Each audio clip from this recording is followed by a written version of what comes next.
Nektari Gjumas.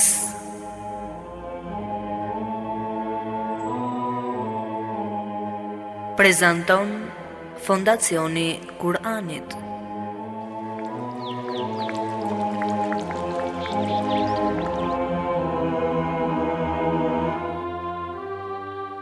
Gjumaja, dita më e bukur e javës. Gjumaja, simboli unitetit të muslimanëve. Gjumaja, koha e të shkuarit më pranë Allahut. Gjumaja, lulishte me lule të shumta e të ndryshme, me të cilat zbukurohet shpirti. Eja një çdo të gjuma të shëtisim me kopshtin e mbushur me dije dhe të mbledhim bashkë nektarin e luleve të saj e të kënaqemi me to. Çdo ditë të gjuma jemi me ju nëpërmjet emisionit Nektari Gjumas. Bismillahirrahmanirrahim. Me emrin e Allahut të gjithëmëshirshmit, mëshirëplotit. Përshëndetje të dashur shikues dhe dëgjues të nderuar të radio televizionit online Drita e Kuranit. Falënderimet dhe lavdërimet tona i dedikojmë Allahut të madhëruar, atij i cili është një dhe i vetëm. As ka lindur kënd, as nuk është i lindur prej kujt, as kush në gjithësi nuk është i barabartë me Allahun. Paqja, bekimet dhe mëshira e Allahut qoftë mbi mëshirën e botëve, mbi profetin Muhammed, mbi familjen e tij të pastër, mbi shokët e tij të zgjedhur dhe mbi të gjithë pasuesit të rrugës së tij deri ditën e fundit. Paqja, bekimet dhe mëshira e Allahut qoftë mbi të gjithë të dërguarit e tij që qoftë i lavdëruar. Shikues dhe dëgjues të nderuar, ju përshëndes me përshëndetjen e bukur të Islamit, përshëndetjen e paqes, Assalamu alaikum wa rahmatullahi wa barakatuhu. Paqja, begatia dhe mëshira e Allahut qoftë mbi ju. Ju uroj mirëseardhje në nektari i Gjumas, të cilin do ta hapim me Ramazani, koha më e çmuar. Muaji begat i Ramazanit është koha më e çmuar për secilin njeri që beson në Zotin një dhe të vetëm. Çdo punë, vepër, fjalë, ndihmë e mirë qoftë edhe një buzëqeshje apo dhe gjumi i atij njeriu që është përgjigjur thirrjes së Allahut shpërblet shumë fish. Subhanallah, çfarë mirësish dhe mëshire e madhe! Prandaj Allahu i madhëruar në Kur'an u bën thirrje njerëzve në përgjithësi dhe her pas here ai i veçon besimtarët duke u tërhequr vëmendjen që të bëjnë punë dhe vepra të mira, të kenë frikë Allahun, të jenë falëndërues ndaj tij, të zbatojnë urdhrat dhe ligjet e tij dhe kujtojnë se të gjithë do të kthehen tek ai. Në Kur'an lexojmë: Bismillahirrahmanirrahim. O ju që keni besuar, keni frikë Allahun me një frikë të denjë dhe mos vdisni, pos duke qenë musliman. Sura Ali Imran, ajeti 102.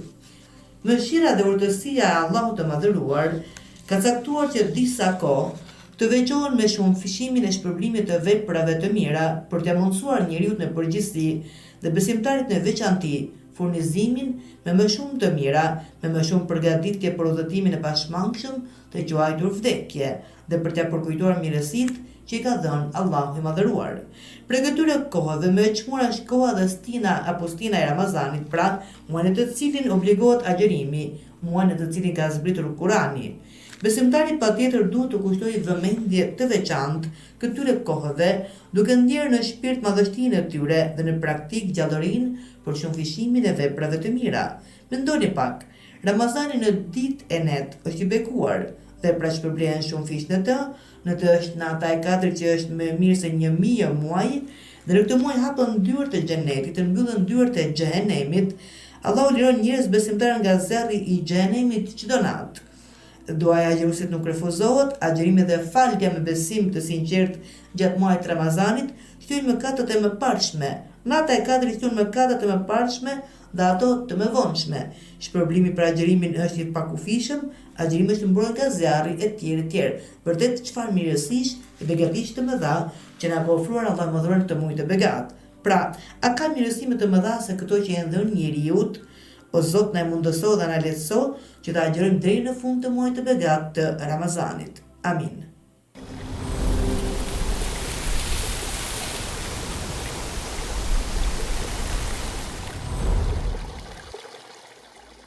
Do të vijmë pjesën e Kuranit për ditën e sotme në Rektari Gjumas, ku sot do të sjell surën Tur, ajetet 17 deri tek ajeti 28. Do të dëgjojmë ajetet së bashku, kështu që uri dëgjim dhe shikim të këndshëm. Me emrin e Allahut të gjithëmëshirshmit, mëshirëplotit. Vërtet, besimtarët e devotshëm do të gjenden në kopshtet e xhenetit dhe në lumturi, duke u kënaqur me atë që u ka dhënë Zoti i tyre, sepse ai i ka ruajtur prej dënimit të zjarrit flakërues. Do t'u thuhet: hani e pini me kënaqësi, si shpërblim për atë që keni bërë. Të mbështetur në ndenjë të renditura, ata do të martohen me hyri së bukura. Ne do t'i bashkojmë besimtarët e vërtet me ata pasardhës të tyre që e ndjekin në besim dhe nuk do të pakësojmë asgjë nga shpërblimi për veprat e tyre. Çdo njeri është peng i veprave të veta. Dhe do të zgjerojmë dhuntit atyre me fruta dhe mish, siç u ka ënda. Atje do t'ja kanojnë njëri tjetrit gotat e mbushura e nuk do të ketë biseda të kota e as gjunahe. Rreth tyre do të sillen shërbyes djelmosha si margaritar të fshehur. Ata do të afrohen duke biseduar me njëri tjetrin e duke thënë: më parë, ne kemi pasur frikë në familjet tona nga gjykimi i Allahut, por Allahu na ka dhuruar mëshirë dhe na ka ruajtur nga era përcjelluese e zjarrit. Ne qysh më parë jemi falur atij, ai është vërtet bamirës dhe mëshirëplot. Shikues dhe dëgjues të nderuar, ky ishte pra përkthimi i ajeteve të surës Tur nga ajeti 17 dhe mbyllëm me ajetin 28.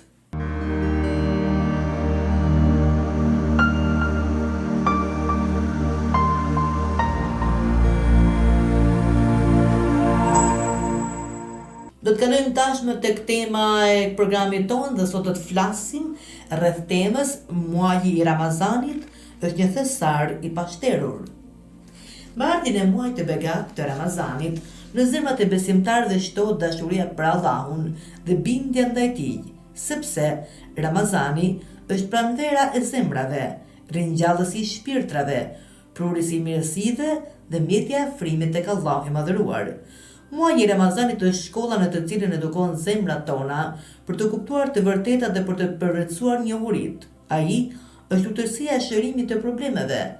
Muaji i Ramazanit është muaji në të cilin Allahu i Madhëruar hap dyert e bujarisë dhe të begative të tij për robët e vet, që ata të furnizojnë drejt detit të pafund të bujarisë dhe të begatisë së Allahut. Ai është muaji në të cilin lidhen ndjajt dhe mbyllen dyert e xhehenemit. Është muaji i kthimit tek Allahu i Madhëruar.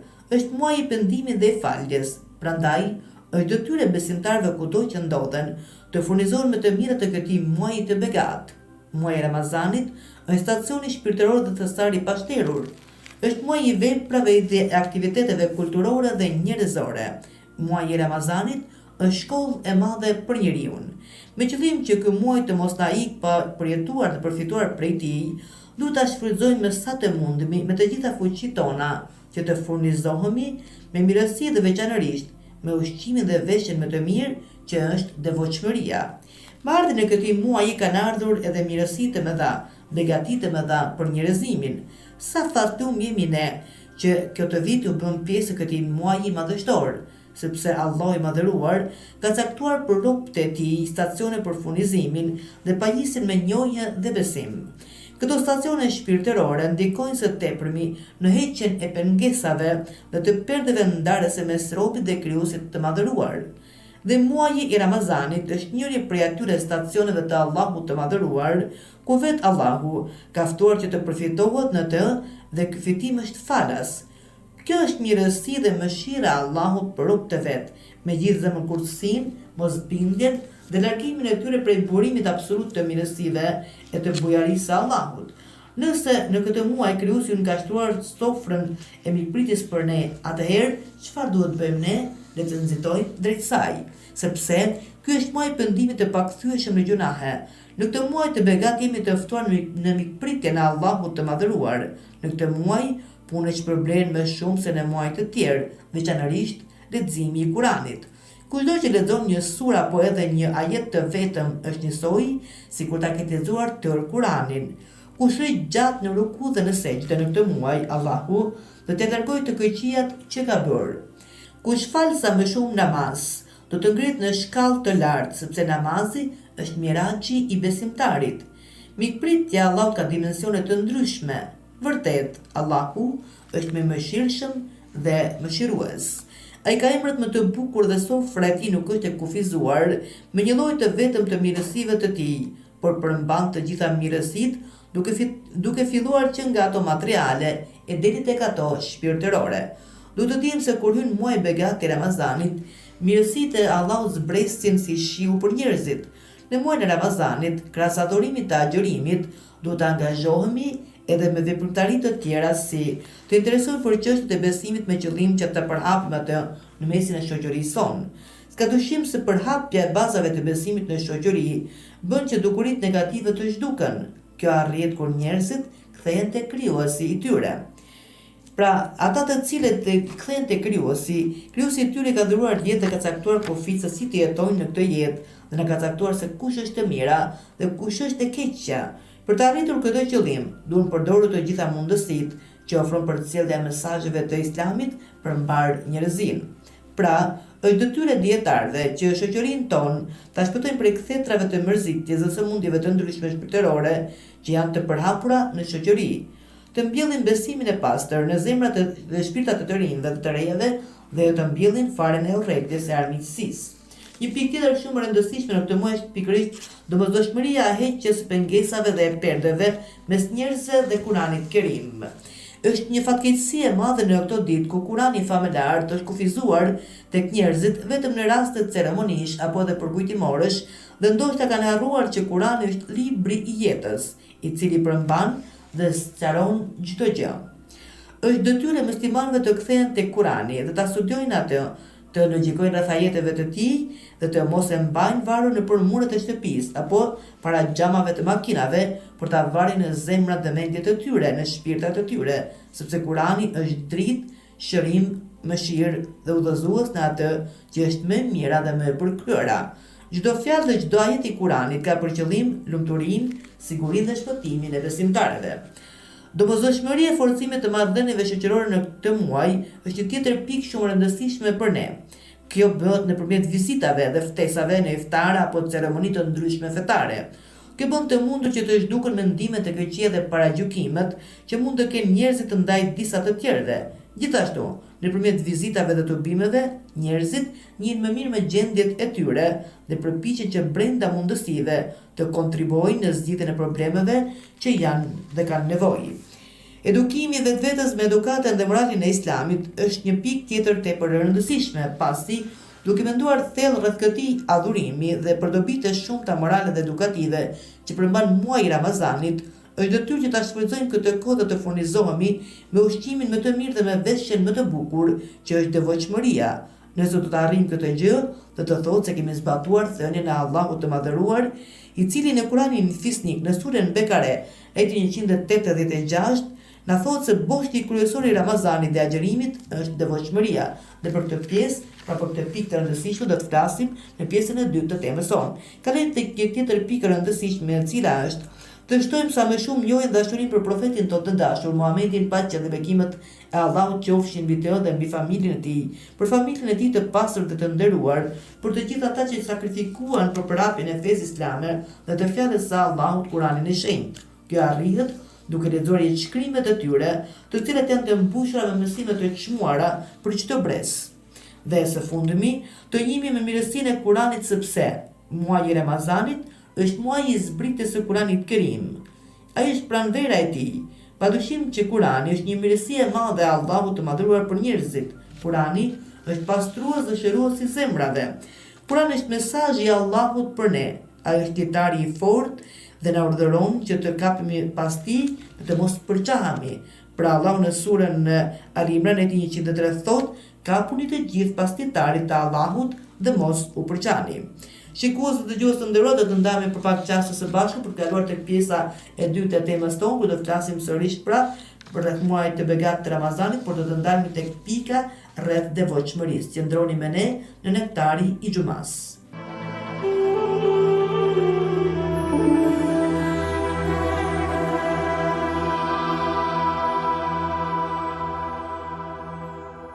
Shikues do t'ju të nderuar, sikurse e përmendëm edhe pak më parë, thamë se boshti kryesor i Ramazanit dhe esenca e agjërimit është devotshmëria. Sepse Allah i madhëruar në ajetin 183 të surës Bekare thot: "O ju që keni besuar, ju është urdhëruar agjërimi, ashtu si u ishte urdhëruar atyre para jush që të bëheni të devotshëm." Siç jet fundi i ajetit përcjell një mesazh shumë të madh, duke na bërë të kuptojmë se e gjithë esenca e agjërimit është devotshmëria, e me devotshmëri arrihet tek Allahu. Pra, qëllimi kryesor i agjërimit është furnizimi i shpirtit, zemrës dhe mendjes me devotshmëri e përkushtim. Devotshmëria dhe përkushtimi ndaj Allahut përshkruan si frymëzimi më i shëndetshëm dhe pija më e shijshme për njeriu. Pasi në Kur'an lexojmë: "Furnizoni sa të mundeni, por dijeni se nuk ka furnizim më të mirë se sa devotshmëria." Sura Bekare, ajeti 197. Duke qenë se devotshmëria dhe përkushtimi janë cilësi të brendshme shpirtërore të njeriu, tipset që ato të përqendrohen në zemër dhe në shpirt. Në realitet ndodh që shumë njerëz të pretendojnë devotshmërinë dhe përkushtimin, por e vërteta është se të tillë janë vetëm një numër i vogël. Prandaj, Allahu i madhëruar u tërheq vëmendjen njerëzve duke kujtuar krijimin e tyre kur thotë në Kur'an: "O njerëz, në të vërtetë ne ju krijuam ju prej një mashkulli dhe një femre dhe ju bëm popull fise për ta njohur njëri tjetrin. Më i nderuari për ju tek Allahu është ai që i frikësohet më shumë atij. Vërtet Allahu është i gjithdijshëm dhe për atë asgjë nuk është e fshehtë." Sura Hujurat, ajeti 13. Në këtë mënyrë, Kurani i Kerim i vendos një vizë të kuqendarëse të gjitha privilegjeve supremacive, si përfaqësore dhe atyre materiale, duke dhënë përparësi vetëm devotshmërisë dhe frikës ndaj Allahut, çka do të thotë se asgjë nuk vlen më shumë se devotshmëria për t'u afruar tek Allahu i madhëruar. Allahu i madhëruar ka dijeni të plotë se cilët janë të devotshmit të vërtet, siç ka dhe dijeni për nivelin dhe shkallën e devotshmërisë, të sinqeritetit, të qëllimit, të pastërtisë dhe të thellësisë për gjithë secilin. Nisur nga ky vlerësim, Allahu vlerëson dhe shpërblen sipas gradës dhe shkallës që ka.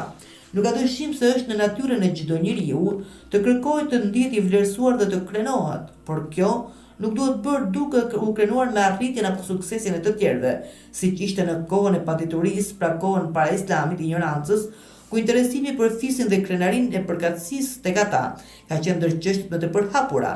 Është fatkeqësi e madhe që të tilla simptoma janë të përhapura edhe sot, edhe pse jemi në kohën e teknologjisë dhe kemi arritur majet e zhvillimit, por ende janë të ngulitura në thellësitë e shpirtrave të antarëve të shoqërisë, të cilët akoma krenohen me arritjet e të tjerëve.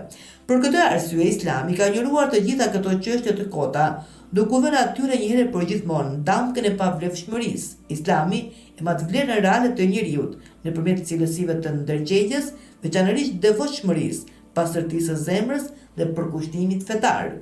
Islami nuk u jep rëndësi disa çështjeve deri diku në dukje të rëndësishme, përsa ku ato nuk janë në sinkron me linjën e besimit, të devotshmërisë dhe vlerave morale.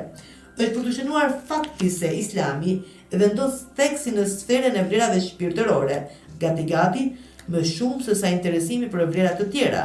Prandaj Kurani shfarosi çdo formë të idhujtarisë, duke e çliruar kështu njeriu prej robërisë dhe duke e orientuar atë drejt njohjes së vetvetes dhe kërkimit të vlerave të larta, siç e përshkruan në ajeti 13 të surës Hujurat. Kemi mjaft hadithe nga profeti i dashur, profeti Muhammed, paqja dhe bekimet e Allahut qofshin mbi të dhe mbi familjen e tij, ku jepet një rëndësi e veçantë çështjes së devotshmërisë.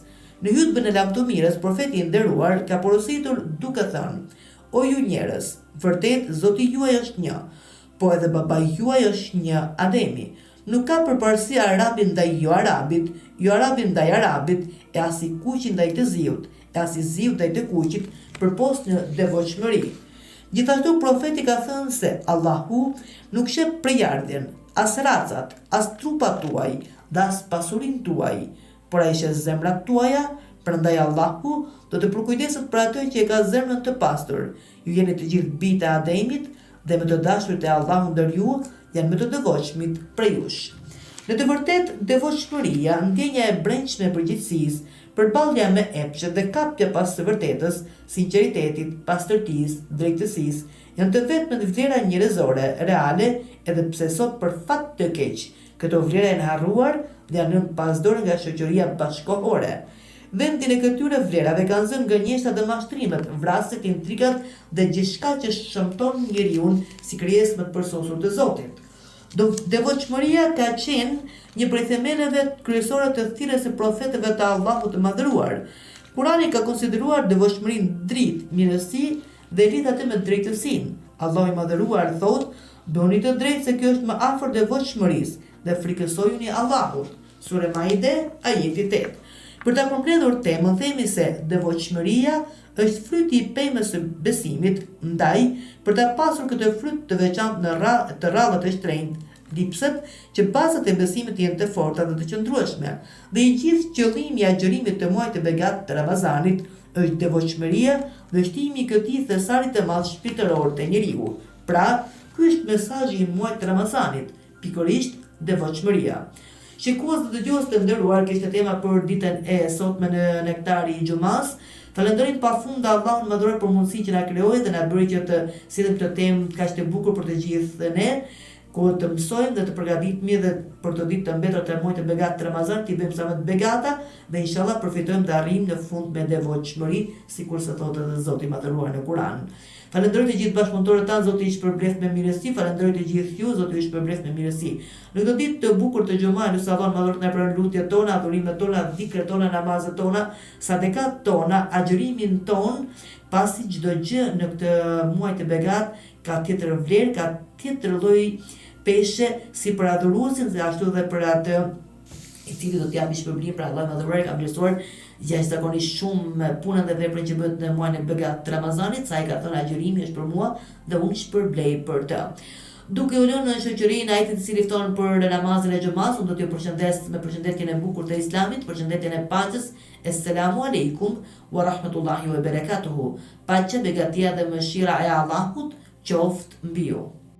أيها الذين آمنوا إذا نودي للصلاة من يوم الجمعة فاسعوا إلى ذكر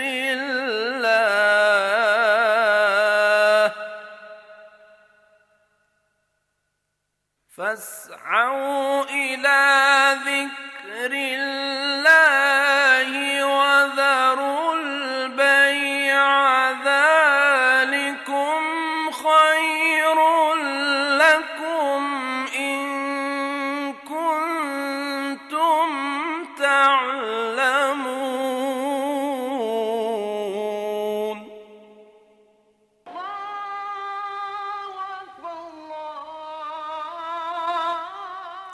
O ju që besuat, kur bëhet thirrja për namaz, ditën e xumas, esni shpejt për aty ku përmendet Allahu, dëgjojini hutbën, falni namazin, e lini shitblerjen. Kjo është shumë më e dobishme për ju nëse jeni që e dini. أشهد أن